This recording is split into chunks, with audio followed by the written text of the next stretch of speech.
This is TWiT. Okay, I need to take a few deep breaths. This is not an aggressive, angry review. This is a good review. I am a big fan of Pixel Buds. I have used the original. Well, okay, so there was the first generation Pixel Buds that had the wire. Ron, you used those, right? I used those for many, many years, just until I switched them for the new Nexigo ones. That's right. Yeah, but I love those first Pixel Buds. They were great. Yeah, they had the little wire. They were wireless, but they had the wire between them, right? Am I remember that?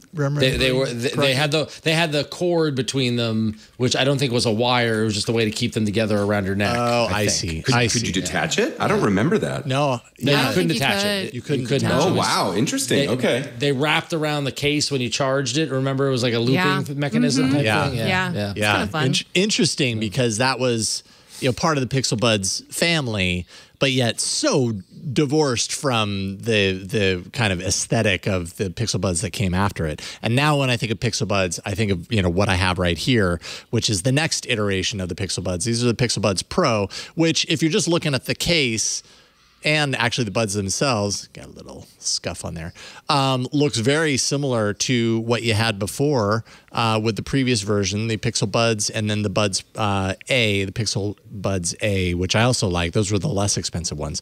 These are a little bit more. These are the Pixel Buds Pro. And why are they Pro? Well, you can see I've got a nice little color to them. I think this is coral, if I'm not mistaken.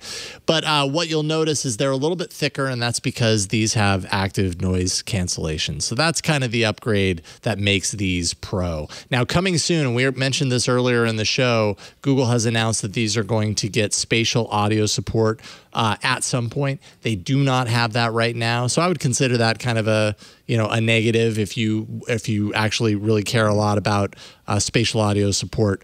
You get them. It's one of those cases where it's like it's advertised or it's known that these are going to get them at some point, but not yet. But Android 13 supports it, so hey, maybe that was the thing they were waiting for. Who knows? But as I did with my review last time with the OnePlus 10T, I think I'm gonna save the like hardcore specs and just kind of go through the good, the indifferent, and the bad. So the good. The case form factor, I love this form factor. The case, just if you have one of these, like it's really nice quality. It feels really nice in the hand. It has that Zippo quality to the lid that's just really satisfying. Nice clicky action. That's just, it's kind of a fidget toy in and of itself. It really is.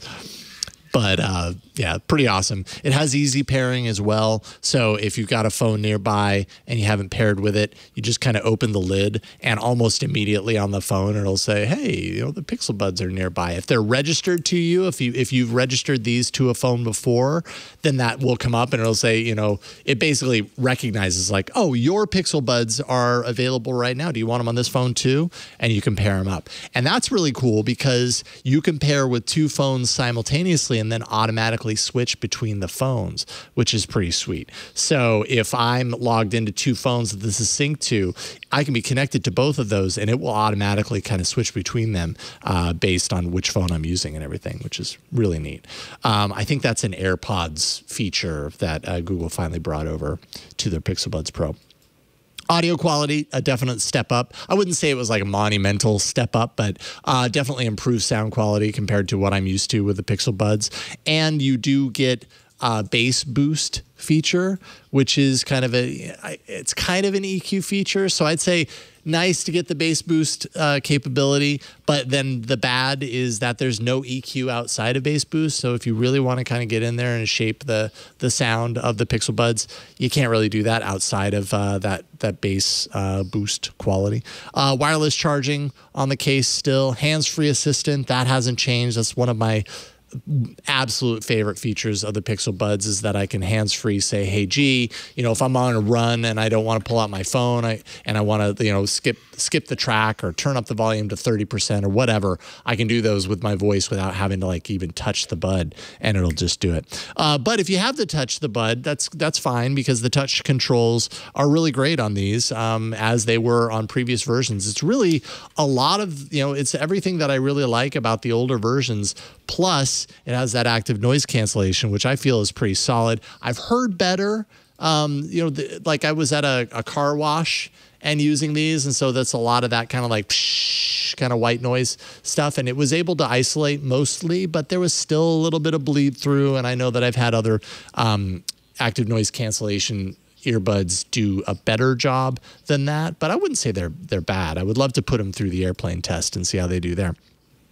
On the indifferent side of things, they are kind of slightly larger than, I should have brought the other ones in to show, but they're kind of a little bit extra space. So when they sit in your ear, let's see here, let me put one in my ear. I don't know if it'll even be possible to see this in the side, but I know that it sticks out just a little bit more than some of the other, the A series and the original ones that I've tried. Oh, there you go. So you can kind of see it pops out. And I feel like the other ones, they sit a little bit further in. Might not matter as much, except for the fact that one thing that these do not have, and I consider this a bad, is the older version of these buds had this little hook on them, had this like little rubber hook on the end that would go into kind of one of the folds in your earlobe. And I found that to be a really nice stabilization feature that this no longer has. So it's larger and it doesn't have the hook. So I just found the comfort to be just a little bit less than I'm used to. It's not quite as secure fit, not quite as comfortable, but it wasn't horrible. I mean, it's still, I could wear them for hours and it wasn't a big deal. The battery life is pretty good, although it's 5 hours with active noise cancellation, which is okay. Not amazing, not horrible. As far as the bads, I've given you a couple of those. Well, I've given you most of those, actually. I think the only one that I haven't mentioned is that we don't have any additional codecs, like a low latency codec, like aptX Adaptive. But they're $199, a little pricey, but I think when you're talking noise cancellation, active noise cancellation, that's kind of the price range for a lot of those earbuds that you see these days.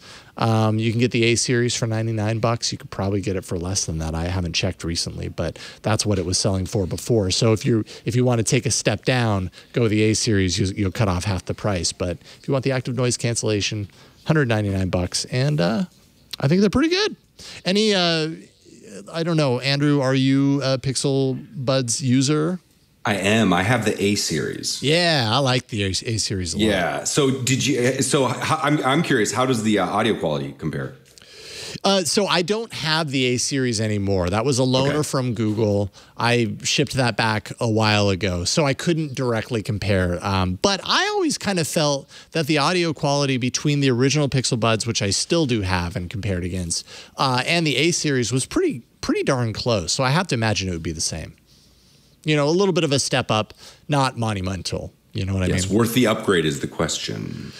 Yeah, I mean, that is a good question. The A series is just a great value at $99. And, I think at the end of the day, is it worth the extra $100 for active noise cancellation? And a part of me kind of feels like it's not. Like, for $99, you get a pretty darn solid pair of headphones. But if ANC is a have to, this is a great choice. So that would be my suggestion there. But yeah, pretty awesome. It's one thing that I find kind of interesting is I guess Google has in New York a store that you can go in and you can try these on, which I just kind of find weird for earbuds that you put in your ears. They've got to give you the little pads. Maybe you get to take the pads home. Yeah, right. It's like a little gift to incentivize you to buy it. Those little rubber pads, yeah. But they make them gold, so that they stand out. It's like, well, if you get them, you've got these limited edition gold rubber pads, for yours that you can keep. We don't need them. So anyways, so there you go. Pixel Buds Pro. That's my review. Do you have the Pixel Buds, Huyen, before we move on? I do. I don't know which ones I have. I don't have the A series. I have the other ones. So you have the first ones of this form factor. I have the cord. Actually, I do have the A series. I'm really sorry. I have too much. The app tells you if you're one. I actually didn't know either, but I just opened the app and it actually says, well, I guess I didn't change the name, but it was like my A series. I'm like, I did not know I had. I actually didn't know I had the A series. Oh, okay. I've had like many Google Buds.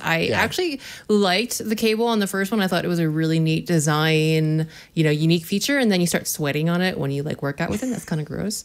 I will miss the little, like you mentioned, the little earfold arm, because I think I'm not alone here in that my ears apparently are shaped in a way that is not conducive to a lot of buds. Yeah. So I kind of really did enjoy just that a little bit. I definitely did. Yeah. Yeah. My other strategy is just to shove them in my ears as hard as I can, which I hear is not a good idea. Yeah. So I do miss that. I don't know. I feel like I used to always have noise cancellation for like planes and stuff. And I feel that as I get older, maybe my ears are getting worse. I don't need it much, but I need noise cancellation less. And that's just my particular, way of living. So we're also not flying as much. Like when I was flying more, noise cancellation was really appealing. And now it's like I'm listening to headphones at home. Like I kind of don't want everything sealed off. If my kids need me, I want to know that they're standing right there. You know what I mean?